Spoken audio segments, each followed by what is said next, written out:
Welcome back to the Passion Pit, the podcast that spotlights the movers, the shakers, the indie art makers of New York City. I'm Jay Michaels. Welcome. Today's guest is an indie art maker, but he's coming to New York. He's not from New York. He's from literally halfway around the world. We're in Pride Month, and a special one of that. This is the 50th anniversary of Stonewall. I recall covering the 25th annual for the New York Daily News, and it was a wild time. Helping to create an equally wild time is Robert Hofmann, coming to us from Australia, where he is a celebrated singer and performance artist. His current show, What the Fandango, will premiere here in America as part of the Pride celebration. I had to get up pretty early to catch him thanks to the time difference, but I'm thrilled I did. And now, from down under...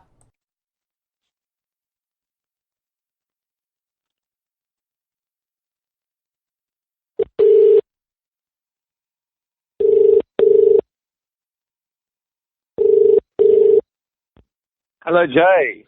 Good morning to you. Well, it's morning for me at any rate. Robert Hofmann, this is Jay Michaels. If I'm on the line, you're on the air. That's right. Oh, my God, how exciting. That's good. What time is it over there? It is exactly 12 hours ahead. It's 10:30 at night. Oh, my goodness. Okay, well, there you go. This is your last official act for the day and my first. Good to speak to you again. How's everything going? Plans to get you over here into to New York. How's everything going? Oh, it's going well. I'm doing some rehearsals. I'm also in another production. I've got a small role in the opera Tosca. I'm just busy doing that. As soon as that finishes, I get on the plane to New York. Oh, my gosh. Oh, that's great. I'm going to talk about that part of your life in a moment. Tell our listeners all about What the Fandango and what they should expect in just a couple of weeks. Well, exactly. It's 2 weeks Tuesday, actually, is the opening night. And what should they expect? Well, they get me, the Robert Hofmann. I'm a singer, and it's a musical comedy cabaret. I dress up as 4 different characters. They each have about 10 to 15 minutes in the show, and then I come on as sort of a neutral character, which is basically me.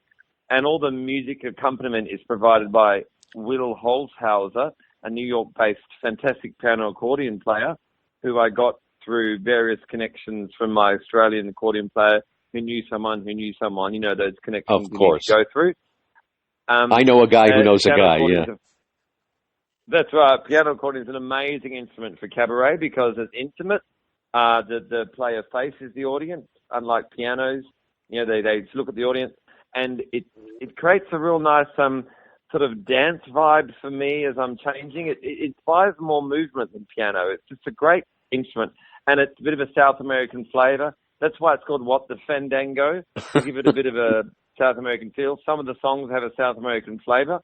Do you want me to tell you more about the characters? Or please, go right ahead. I would love to hear myself.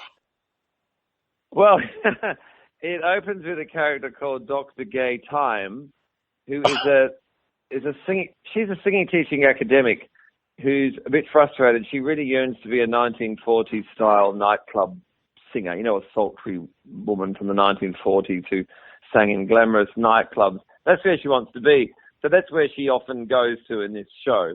And then there's Helmut Wunderlicher, who is a German relationship counselor and a singing teacher. He's obsessed with the idea of healing troubled hearts and souls with song. And for this particular show, he's converting standard romantic songs into same-sex serenades, of course, to celebrate World Pride and Stonewall 50. This goes together perfectly. Then there's Susan Higgins, who is a church musician who everybody knows somebody like her. This is all Christian denominations, and I suspect even other religions that involve music. She plays the guitar and sings hymns, and she's not aware of how terrible she really is, but she enjoys foisting herself on the congregation. She has long red hair, a paisley top, and a denim skirt. People really identify with her because a lot of people have sat through her when they've attended religious services of almost any denomination, but particularly, I have to say, Catholic and Episcopalian. I have to single out those two because she's a specialist in either of those areas. And then comes, Dr. Gaye Thyme reappears in red sequins and a very lush, glamorous wig because to fulfill her dream of being a 1940s style. I was about to say her dream has come true. Very good. Oh, it has. There's no better place for her to come true than New York City, of course. You know, she can't wait. I mean, she's beside herself, literally. And then along comes Sister Virgillious, who's an Irish nun who's got into a spot of bother with the church. So she's now moonlighting as a marriage counsellor. And I'm not going to tell you which song she uses for her marriage counselling, but you'll probably know it. I'm not going to tell you. You have to come to the show to find out. Of course. All the changes happen on stage. They're all me, and they're all quick change costumes.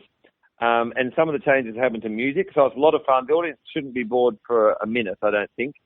And what else was I going to say? Oh yeah, don't get alarmed.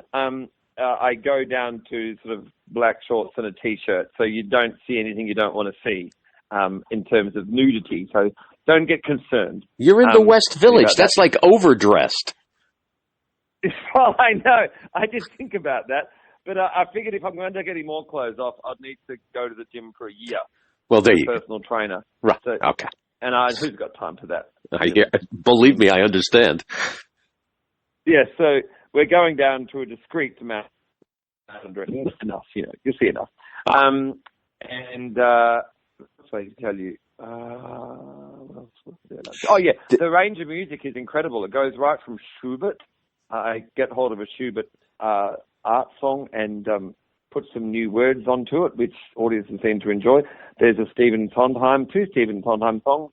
There's Rodgers and Hart. My Fellow Valentine gets a look in with new words by Helmut Wunderlicher. There's 3 original songs in the show. So they get even some Gilbert and Sullivan, which I've stolen the theme from Sullivan and put new words to it. So there's really music to suit almost every musical palette. This is wild. So you have all these people who essentially use music for their own trade. So it's like we're coming to see you, but we're getting 5 different cabaret artists up on that stage at the same time.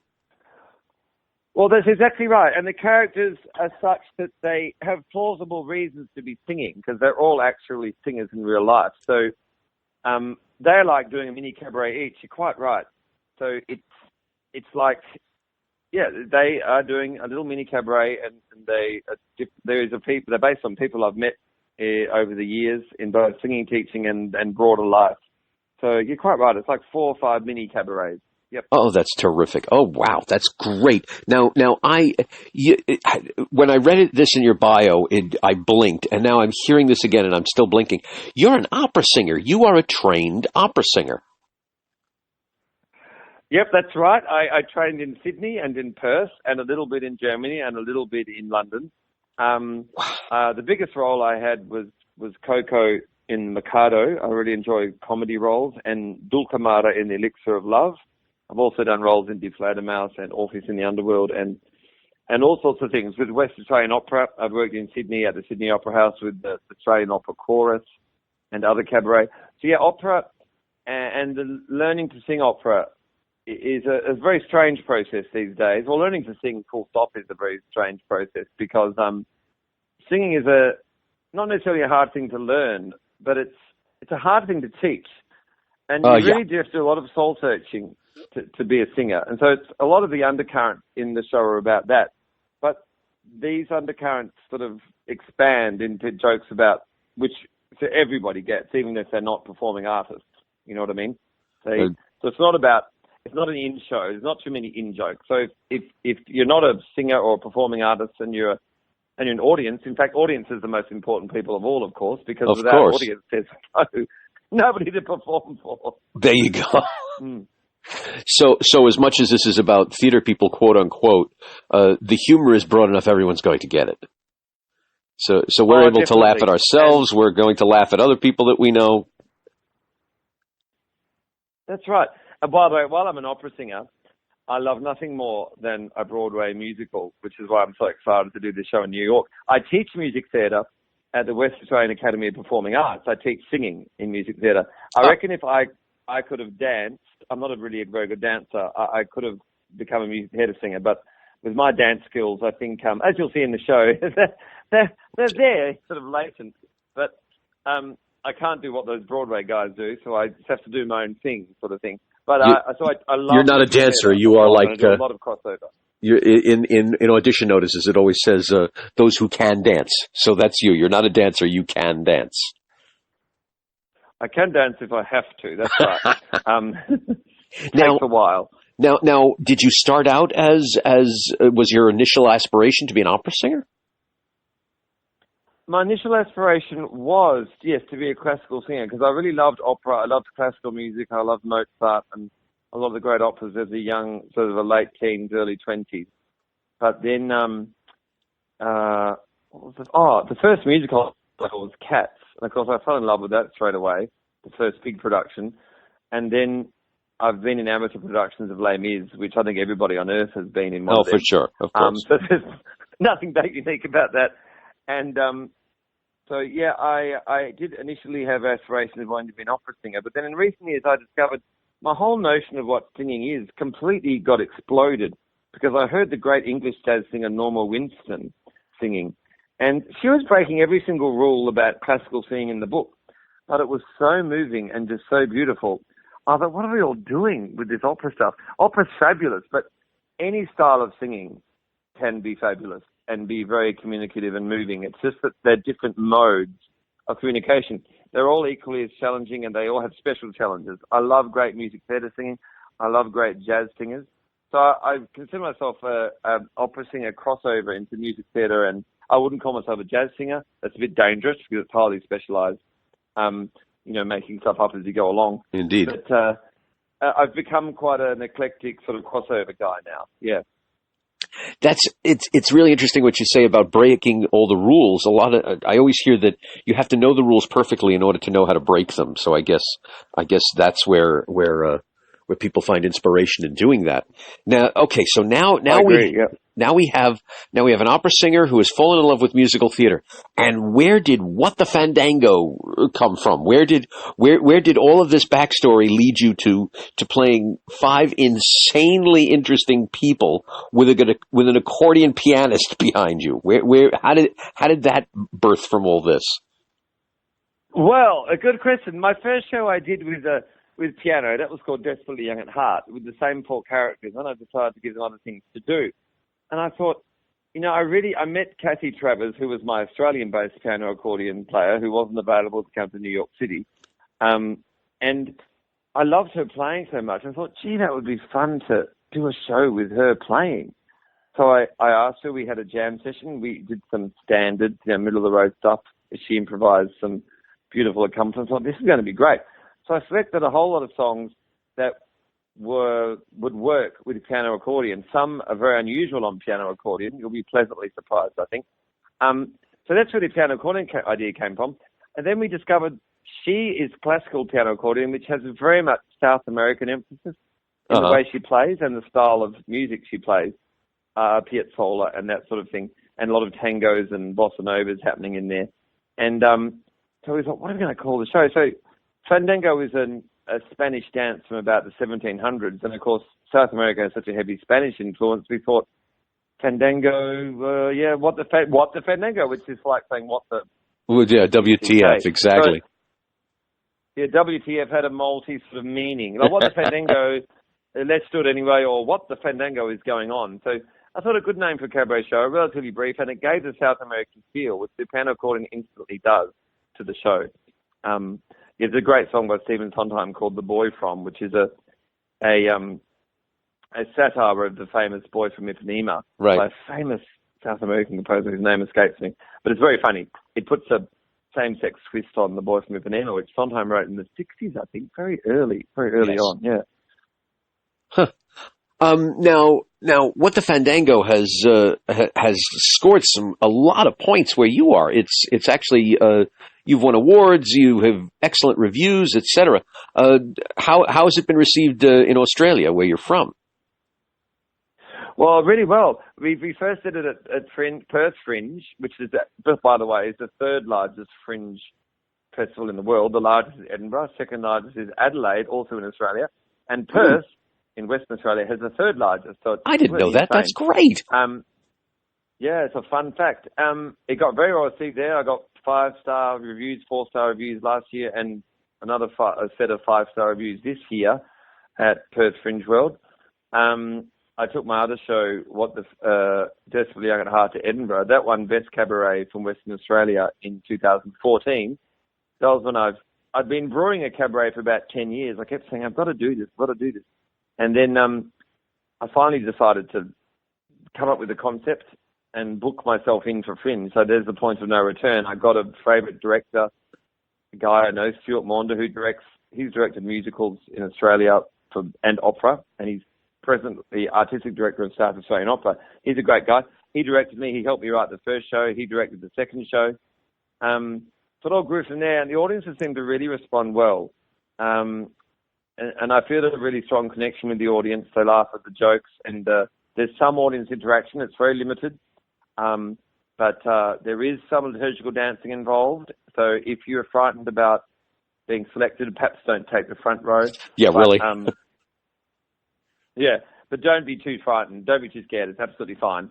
You keep all your clothes on and you just do a bit of liturgical dancing with Susan Higgins. It's absolutely harmless. But I've got to say that the volunteer is usually a man, not a woman.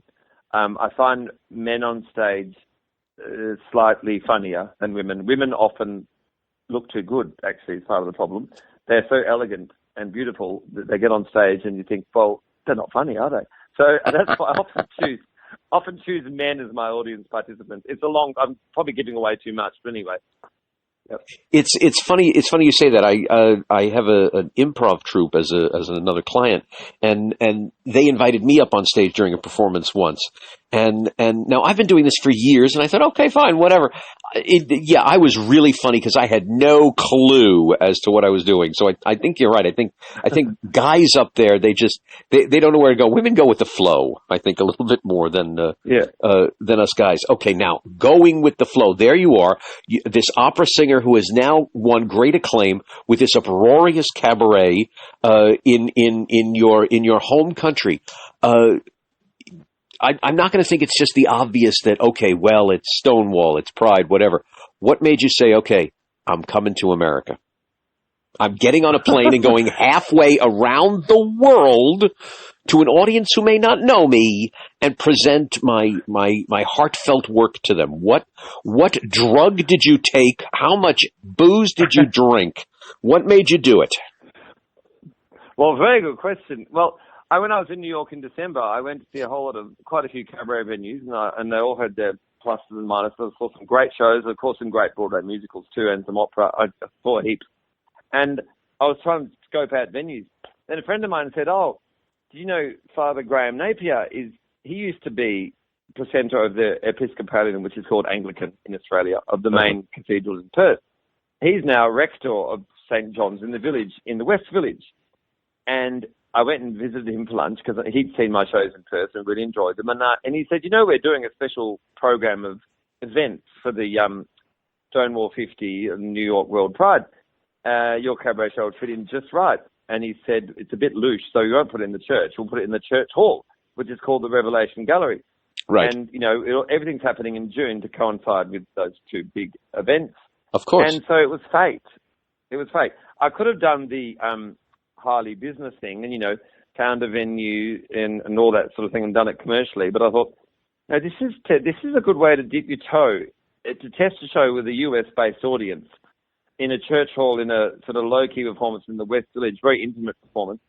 It's a good way to see how Americans, or some expat Australians indeed, go for this humour.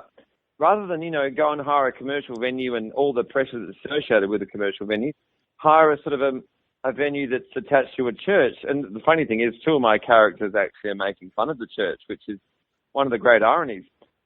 This parish is a very, very left-wing parish. So it all felt like it was meant to be. so if it goes well, I may well come back and do it all properly, set the thing up and attempt to be commercial about it. But this is just like a toe in the water, so to speak, just to see how it goes with an American audience. So the people that are coming, I know it works in Edinburgh. I know the Scottish and English like it. I know Australians like it generally. And I think some Canadians have seen it. I'm not sure. I don't know if any American... do they count? I'm not sure. That's so funny. I think some Canadians really are. That's great. I don't think any people from the US have seen it. So I thought, well, we'll find out. Because, transatlantic humour, Australia has a similar sense of humour to England, although we're somewhere between... Australia is somewhere between, humour-wise, the US and England, as far as English-speaking comedy goes. So what better way to test it than in New York City? I thought it's all meant to be. Sometimes something feels right, so you just do it. That's what's going on. I've always I've known several people from Australia, and you're absolutely right.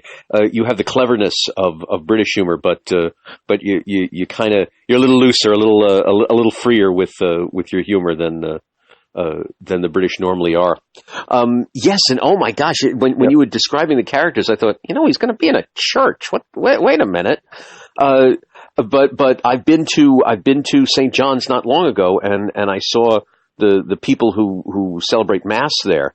And yeah, it didn't look like your customary church. So I think they're going to love your humor as much as anyone. I was going to say you're quite brilliant in doing this. You think this is your toe in the water. You have picked a brilliant neighborhood at a brilliant time, and the theater itself and the church is right in main foot traffic, easy to get to.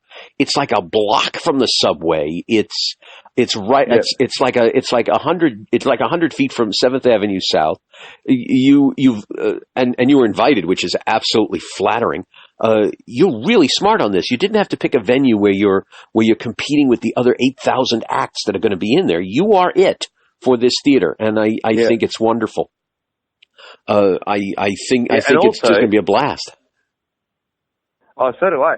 And any proceeds raised go to a charity through the church called Adds Up, which is quite a bizarre charity, but very important. It's even hard to explain. It does my head in. It's Australian expats living in America raising money for refugees sent from 2 detention centres in Australia, Nauru and Manus, which under our previous Prime Minister and your previous President administration, there was an agreement that would send about 1,000 or so refugees that we didn't want over to the US. So we are raising money. Well, apparently the US government supports them for about 90 days and then they're on their own. So then our charity steps in and possibly helps those refugees. Wow. So there's a very good cause if there's any money made. So that's why the ticket prices are slightly tiered. Each patron gets the same thing, but if they feel like being generous for the cause, it doesn't come to me. It goes to the Adds Up charity. So, and by the way, Father Graham Napier pointed out to me that a surprising number of the refugees actually are refugees because of their sexual orientation or their gender or whatever it is. Because in the country where they come from, it might not be socially acceptable or even very dangerous to live as an openly gay person. So they flee for that reason. So apparently, I'm not saying obviously all refugees are that, but there's quite a few. So the cause for the charity and the actual events in New York City are slightly aligned as well. So, you're doing a great thing just by turning up. So their ticket is tax deductible. So their ticket is tax deductible. Well, I don't know how the American. I'm not going to say that on the other. I don't know how the American system works, but it could well be. Yeah, they're offering a donation to a church, so I'm going to gather there's at least an element of tax deduction within it, which is excellent. I've worked in philanthropy for like 20 years, and the one thing that always bugs me sometimes is people go for such visible charities. They say, okay, well, I'm doing the American Cancer Society, I'm doing this, just so people can hear a name drop sometimes. And as much as it's a good cause, they're trying to put their name to something. I think this is amazing. Who would have heard of this charity? Who would have known it existed if not for you? So you're making quite a statement, and you're doing a really amazing thing. And of course, the same-sex orientation, okay, that goes right with the production scheme all the way through. But it's really amazing when I hear someone say, okay, I'm working with this charity, and even if its cause is universal, the fact that it's a small charity, the fact that they're just trying to do good, you're grabbing someone who really needs the money. And I think that's wonderful. I think it's just a really great thing that you're doing. You're coming over with your sister, who's your manager. So you have yes. you have some support there. The performances, you have two performances on the 20. Tell us the dates and the times for the performances. Yeah, Tuesday the 25th of June at 7:30. Right. And then again on Saturday the 29th of June at 7:30 as well, which is on the eve of the great big march for World Pride, and very close to the starting point, in fact. So anybody who's in the West Village for that march, I'm sure there's a billion entertainment offerings that night. But fortunately, mine will be over about 8:30. So if they have some rather more, nightclubby sort of loose entertainments in mind, particularly if they're, youngsters or people who are pretending they're very young for the season, they can go on from 8:30 onwards and be at their favourite night spot, well in time before, they won't miss anything. They can use me as a warm-up, I'm blinking again because, like I say, I think the brilliance of the marketing has fallen on you again, because here you are the night before. I was around for Stonewall 25, and I remember the march. Wow. I remember the pandemonium. I was working for the Daily News, and I actually covered it at that point. And I remember the pandemonium in the village. You couldn't see in front of you because there was so many people. And so I'm imagining the night before, you are right along Christopher Street. You're right along 7th Avenue South. The foot traffic is going to be amazing. And you're absolutely right. 8:30, if you're going off to a nightclub, if you're going off to a party, if you're going off to any event, you stop in, you have a blast, you do a good deed for people who truly, truly need it, and then you go on your way and do whatever you want for the rest of the night. Marketing-wise, it's amazing. Marketing-wise, you hit it right on the head. I can't even think of something to say, oh, well, you should have done this. Nope, it's all there. And I think your act sounds amazing. I'm such a fan of the tour de force. It's one thing someone gets up and sings and dances. Okay, very talented. 5 people are getting up when you stand up there. So I think that's absolutely amazing. Now you mentioned you may want to do something else. So what's next for you now? And where are you looking for this show to go into the future? Well, I'm hoping to get a tour through regional Western Australia. Which it doesn't sound like much, but Western Australia is about the size of half of the US with a population of 2 million. So that would do everyone's head in. We call that a national tour, so that's pretty good. Yeah, and I've applied for government funding for that. I might investigate Brighton Fringe in the UK. I might do Edinburgh Fringe. I'm not sure. I might do that again. I did that before.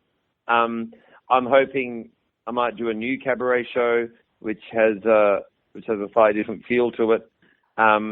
But I think there's a lot of life in the show, and I think it needs to be seen by a different segment of the world. That's why I'm coming to New York City. So I really want to give this show to a new audience just to see what they think of it, as I said, because the most important person in the room in a show is not the person on stage, it's the audience. There you go. Yep. This is what you should never forget as a performer. You're actually not the most important person. The most important person is the people you're singing or performing to. They're the people. So it's a great feeling. You can see if the show works with a different audience. Then I can give me new ideas to maybe restructure this one or maybe make a brand new show. So that's the next thing. Onwards and upwards. That's really great. That's really great. It's funny you say that about the audience because and you're a teacher as well, and all your characters seem to teach. The whole point of the audience is that the act is a parable, and where are you that you're doing a parable, but in a church, is a parable, and your audience learns. So you're doing an amazing thing there.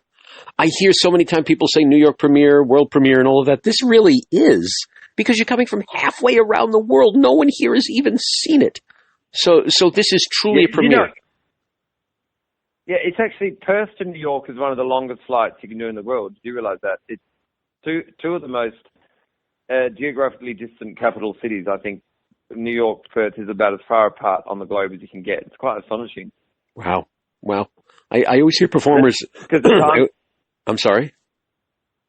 No, just the time difference says that the 12-hour time difference says that it's completely the opposite side of the world. Wow. If it were any less or more, it'd be, you know what I mean, either one way further Right. in the other direction, if you know what I mean. The fact that we're exactly 12 hours ahead means we're exactly as far away as we can possibly get from New York.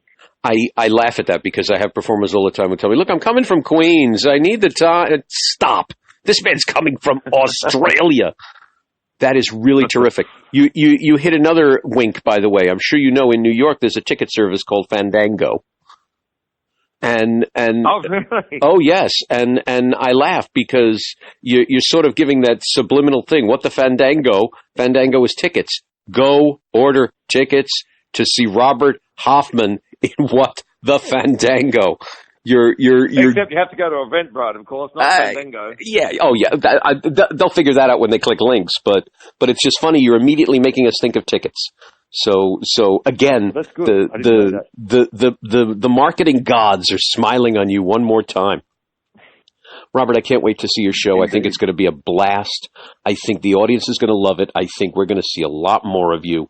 And there are people in the world who are going to go to bed thanking you for your efforts, for what you have done, and audiences roaring with laughter and remarking about you for a long time. And when you get home and when they say, how did you do? You're going to say, I got a standing ovation. I'll bet on that.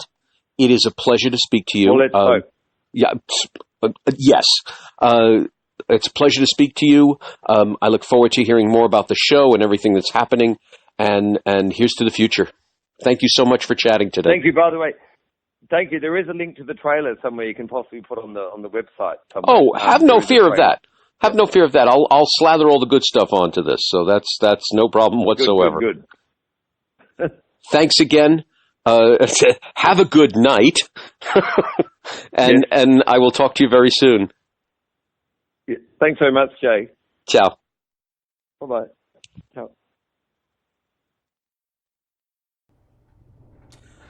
Thank you, Robert. That was terrific. I got to make one thing clear. I work really late hours. I'm at different productions. I'm on the phone with reviewers and things like that. Really late because it just suddenly occurred to me. I said I had to get up pretty early, and it was 10:30 in the morning. But you all understand what I'm saying. You're all night owls like I am. Oh, please say that you all are. I can't wait to see all the incarnations that Rob has for us for his show at the end of the month. I hope you will join me for a good cause and a great show. Give 'em hell, mate. Next time we will speak with Alex Pires and Stephanie Winland, stars of the new web TV series Peas in a Pod. That's right, gang. Indie art is now on TV. Till next time.